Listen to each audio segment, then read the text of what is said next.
we're as fucked up as you are. It's like the blind leading the blind. Smitty. Why is there so much pain in the world? So much cruelty. Can you tell me that, Smitty? My name is not Smitty. You have a choice. Throw caution to the wind and your ankles in the air.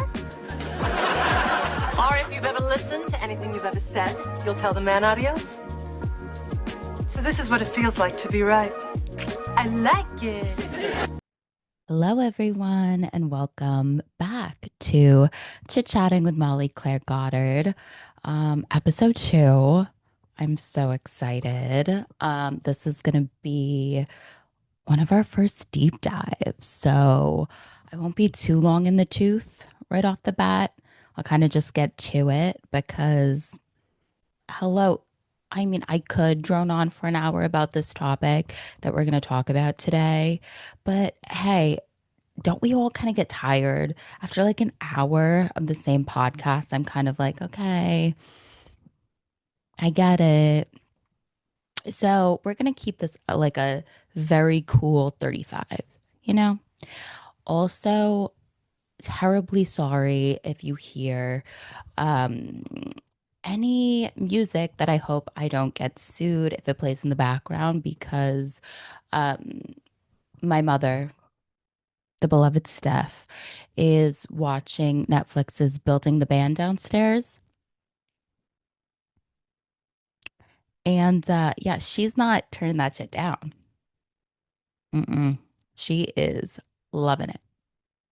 Anyway, okay, so let's just dive right in. I felt it was so apropos to have my first deep dive be something that I truly changed my life at an age that it shouldn't have resonated with me.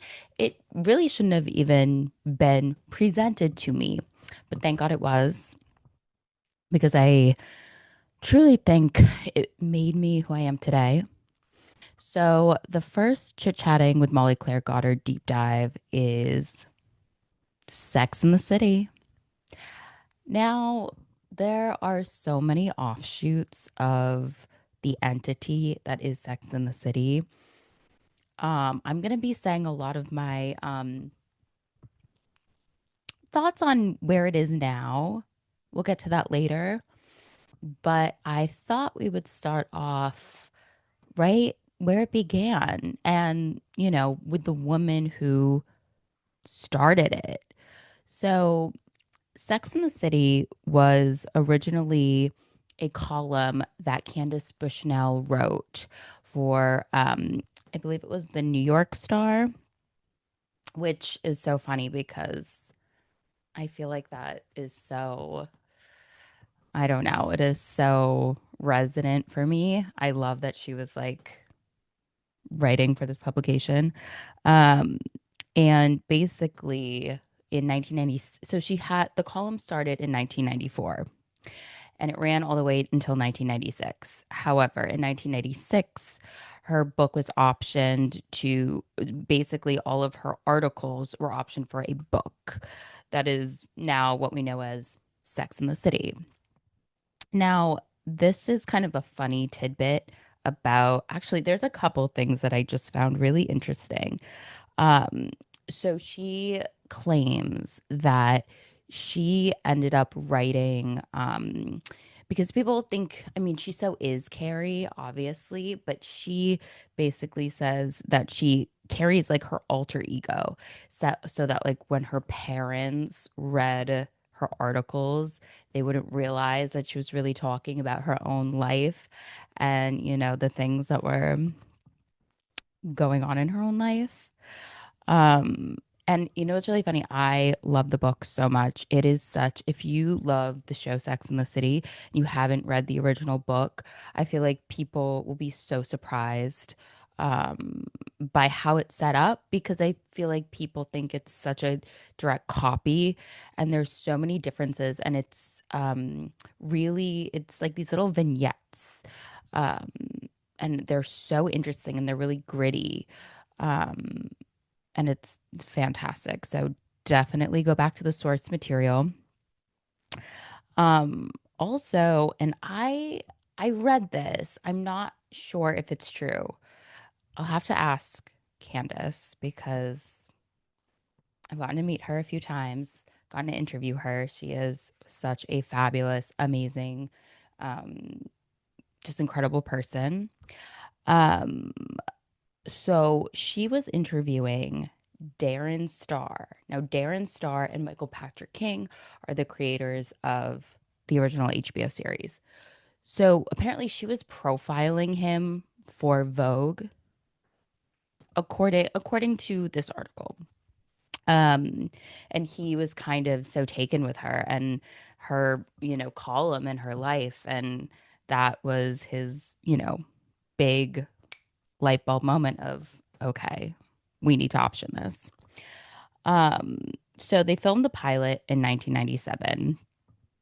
And I think the funniest thing that people might not know about this is that Sarah Jessica originally was like, they filmed the pilot and she was like, I don't think this is gonna go.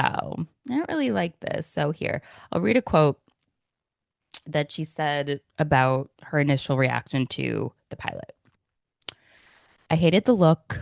I hated the clothes. I didn't think it worked. She also feared it would ruin her career.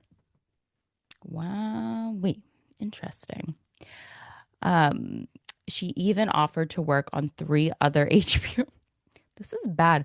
She even offered to work on three other HBO movies unpaid so that she could be released from her contract. Wow. Okay. She goes on to say, the funny thing, after the first episode of season one, I never looked back, and the rest is history. I never thought, though, that the show would become what it's become. Us either. I think if we all watched and just like that, we didn't think it would go there either.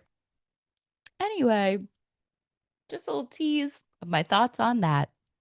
Um, yeah, so they filmed the pilot in 1997. It premiered on HBO on June 6th, 1998, which is so crazy to think about. Um, Actually, let's touch on this now. The reason why this show is so important to this day, and especially before it premiered, was that there's so many, New York is a bubble, LA is a bubble. These are bubbles that we, people who don't, myself included, who don't necessarily want to get married, want to have kids. We are all functioning in like this perfectly normal space where everyone's like, oh, yeah, like, whatever. Too many other places, a woman not wanting that trajectory is so radical. Still, I mean, I feel it. I I feel it immensely when I'm in Boston. It's kind of nuts. Um, and I think at the time, pre 9/11, which is, do you know that 9/11 does not happen in the series until I believe it was season 4 or 5? Because the first episode, I believe, after the horrific event occurred was the one where Big moves to Napa. So I want to say that's like the start of season 5, I think. Um, no, it's just extremely radical that, and also in the world in which we live still, it is radical to be a woman who wants to enjoy her life, doesn't want to be a martyr for others. Sorry, I know it's bold. I'm just saying it.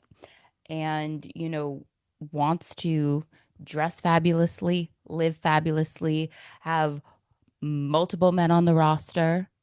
That is a radical idea still. And the fact that this was a show that featured 4 women that displayed that idea in different ways, obviously Charlotte, very different. Miranda ends up marrying Steve. Carrie obviously, ends up marrying Big, even though that doesn't come till later. But, at different points, they were all over 30. I mean, it's crazy how, and, and just the honesty. They were, the fact that we live our lives, I can attest to this. How many awkward moments do we all encounter every day? Like, beyond. And I feel like the show took that and made it fabulous. You can still be, strutting down 7th Avenue and,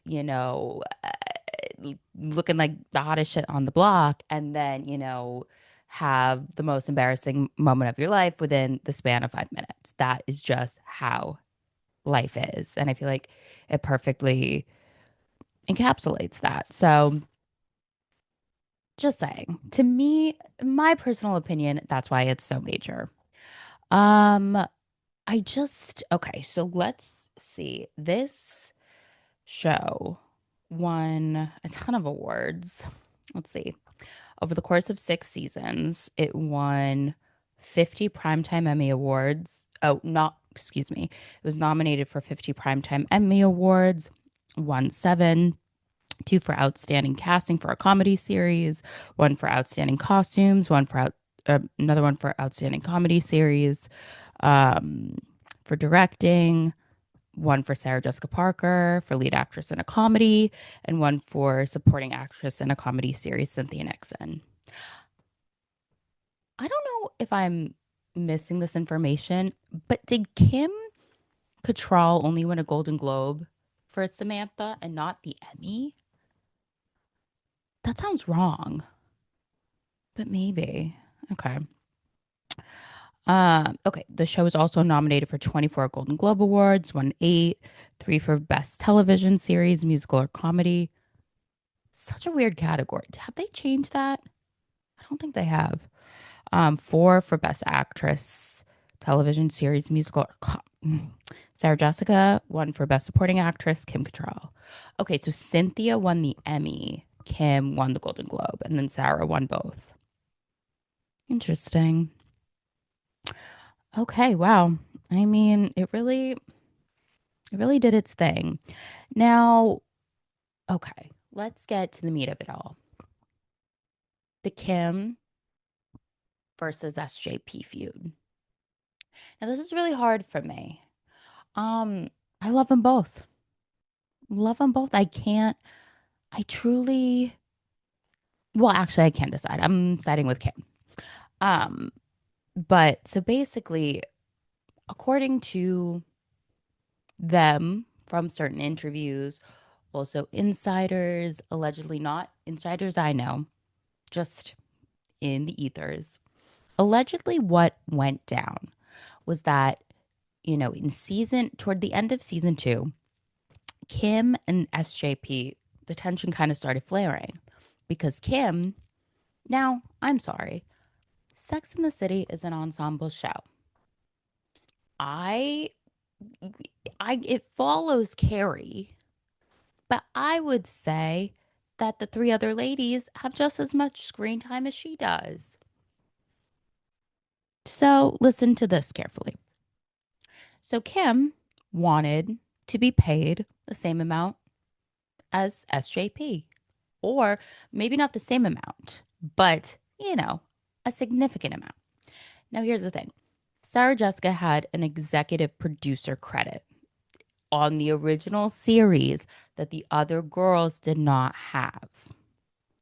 Now, bear that in mind. So that's essentially where the tensions kind of, arose from.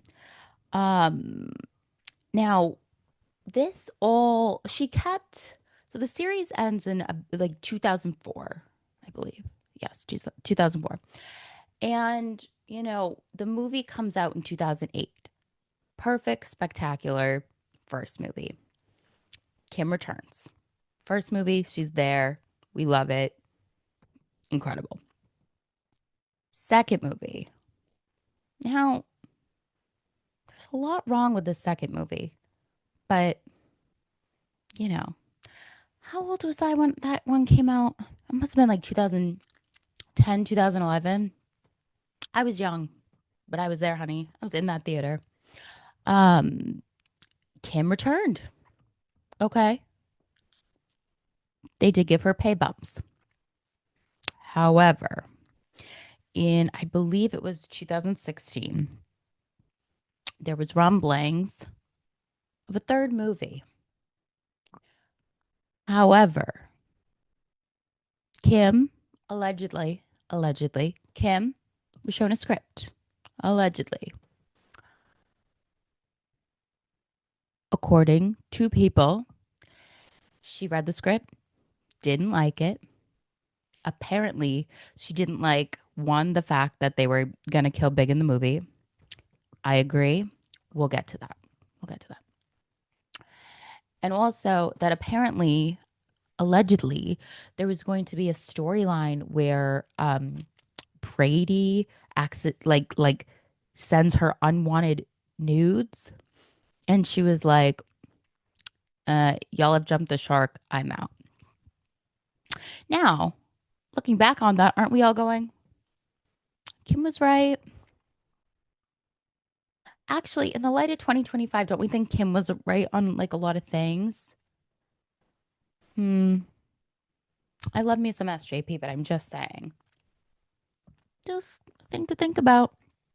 So it all comes to a head when Kim's brother passes away. I believe it's like 2019, I want to say. Wait, guys, I know I said I would be better with research, and I have a lot of things written out, but other times dates I just simply just don't have. Anyway, regardless. So Kim announces her brother's passing. Sarah, no, I have this quote. Let me read you this. Okay. In an Instagram comment below the post of Kim's announcing her brother's passing, Sarah writes, where is it? Dearest Kim, my love and condolences to you and yours, and Godspeed to your beloved brother. Okay. Nice little message that's, and, they weren't close. So it wasn't like she was going to call her, but still, I think when you do stuff in front of the, in front of the worldwide audiences, it gets a little murky. Now things got serious. And also too, I think this is still up on Kim's Instagram. So she is standing on her business, as some would say. Kim said in this post, I don't need your love and support at this tragic time at Sarah Jessica Parker. Then it goes on to an unhinged place, but I'm really glad she added detail. My mom asked me today, when will that at Sarah Jessica Parker, that hypocrite, leave you alone? Your continuous reaching out is a painful reminder of how cruel you really were then and now. Let me make this very clear. Very is in caps. Okay. Parentheses, if I haven't already, you are not my family. You are not my friend.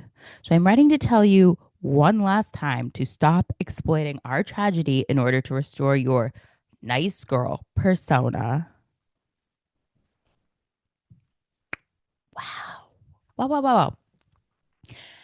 Now, I feel like we all tend to have these parasocial relationships with shows, celebrities, characters that we really love, but it's kind of like these two were not friends.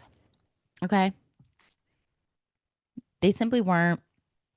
They also seem just like very different personalities. At least in my eyes, I feel like Kim is like, I feel like she knew about boundaries before we all knew about boundaries. Do you know how like there are some people that before the last 10 to 15 years just like knew things that we all just recently in the last decade went, oh, boundaries, advocating for yourself, um, just things like that. I feel like Kim just knew that. And then it's almost like, as with the characters, it's like both of them are both sides of us. Because, on a daily, I really want to be a Kim where I'm like, fully me first, because there's nothing wrong. That's actually how we all should be. But then this other side of me is a Sarah where I'm kind of just want to be the nice, well, I guess, quote unquote, allegedly nice girl and like play along and please people. And I feel like I feel like Sarah may have been the kind of person who's like, I don't want to talk about money. Just a thought, maybe. I don't know, but maybe. So, anyway, that's that. Let's get into a really, this is where we're really going to see where people have taste and where people don't have taste. Now, let's just get to the meat of it all. Carrie's worst boyfriend was Aiden. Okay. That's just what it is. I don't want to. He was so annoying and like a knockoff Matthew McConaughey. That's why when Matthew McConaughey, when her and Aiden break up, and then she goes out to LA, and then she has a meeting with Matthew McConaughey, I always laugh because I'm like, literally, Aiden, knockoff. Also, when they first start dating, if anyone's doing a rewatch, which I highly recommend, when they first start dating, please take a look at this man's outfits. They are so they are so ridiculous. It like makes me angry. Okay. Um her no, I know people say Big was so toxic. He was so toxic. Blah, blah, blah. And he is. That is all true. However, they had a rapport. They genuinely made each other laugh. And also, you know, Big, he was just like a classic, confusing. He was confusing. He was never like, it was so brutal in the beginning when, he ended up marrying, what's her face? Bridget Moynihan, Natasha. After, like, that was brutal. But I do think sometimes we have to realize, like, sometimes, I mean, I don't know what I want a lot of the time. A lot of the time. I feel like we have an idea of what we want.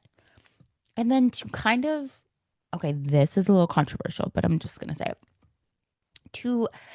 And I know like Big was in his late 30s, 40s, whatever, like be a grown up, da da da da. But I feel like when we demand men to want to commit like that so harshly, it's not giving them up. Like, I don't like when a guy asks me on a first date, like, oh, do you want to have kids? How many kids do you want? When do you think you want to get married?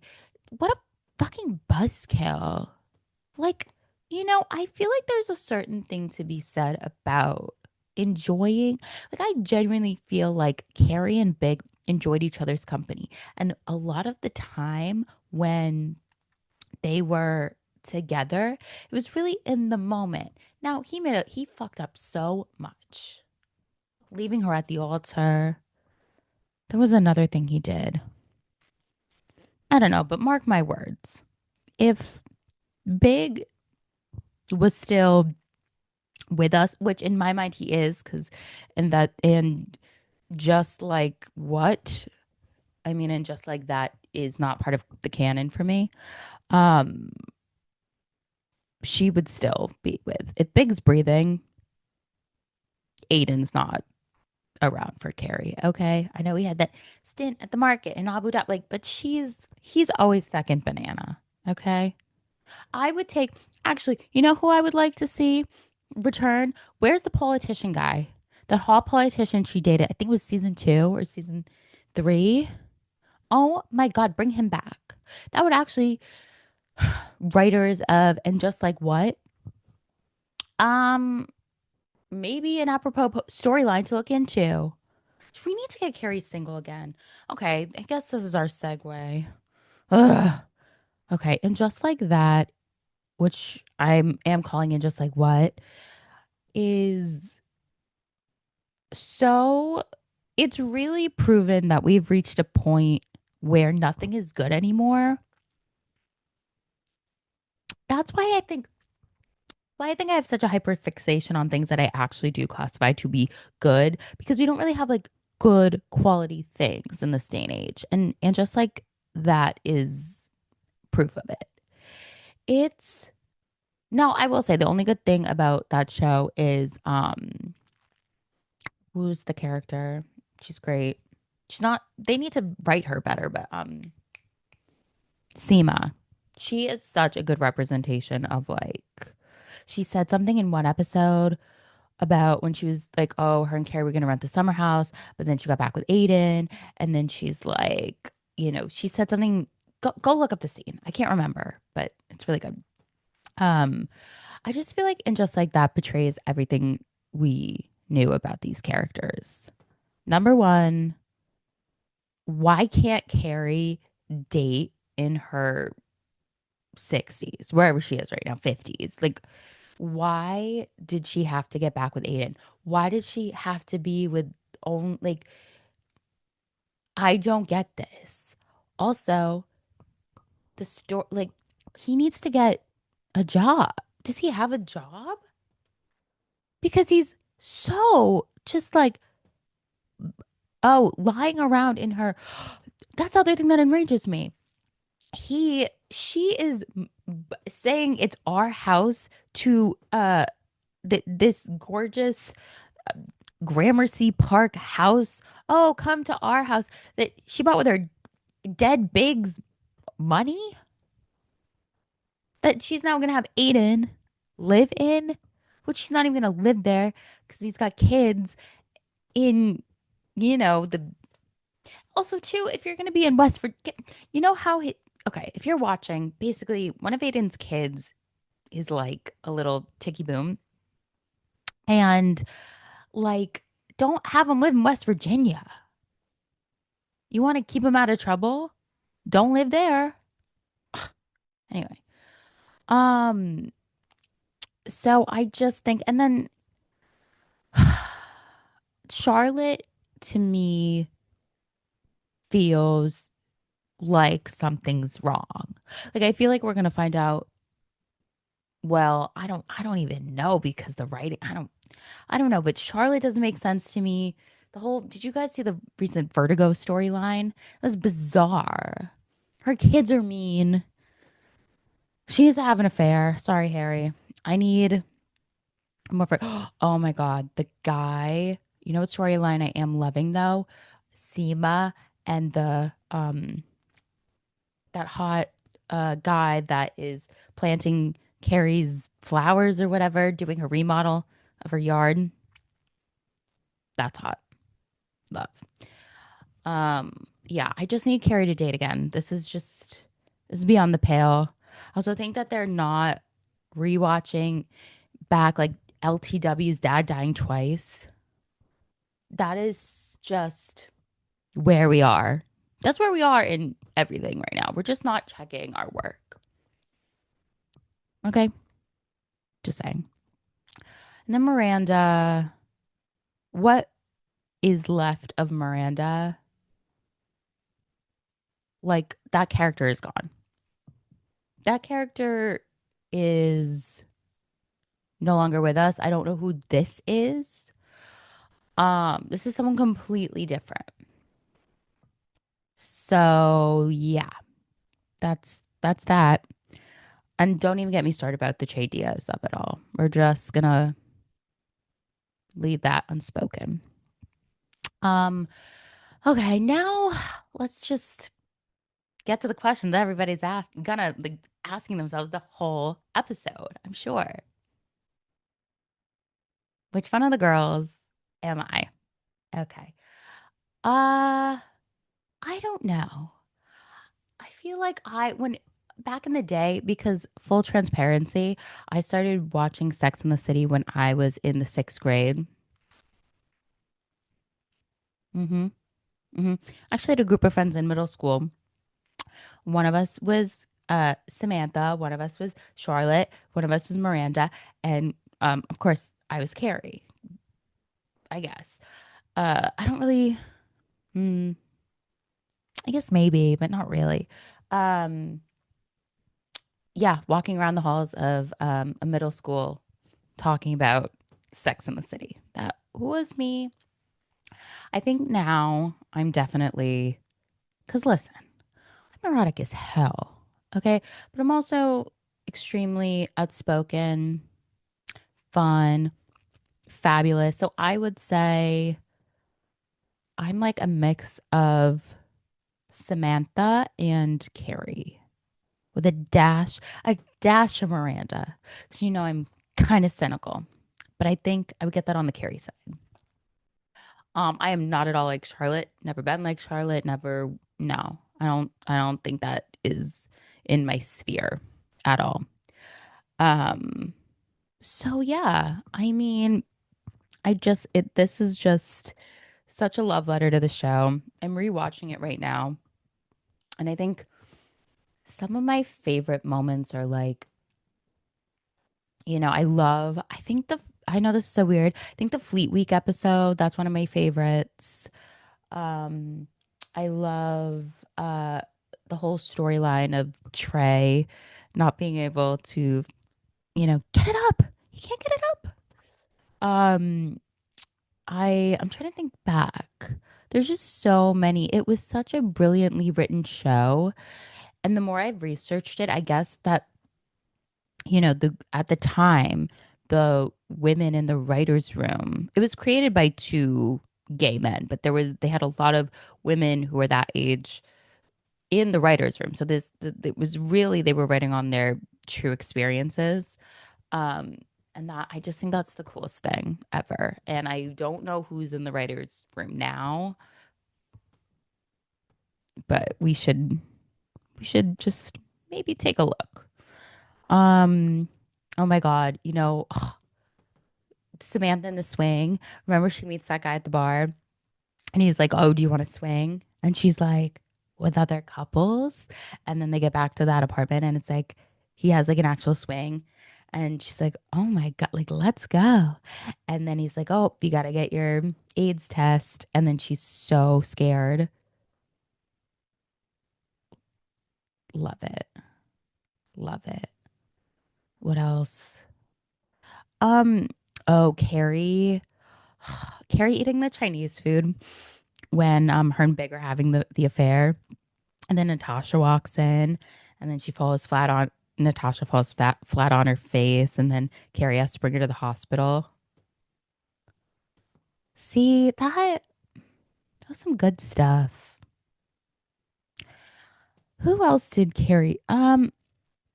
Petrovsky was awful. What was going on with her that season? That's why sometimes I'm like, I'm not a Carrie because like I need something to do in Paris. That's why I'm more of a Samantha because I'm like, bitch, I'm not gonna just go.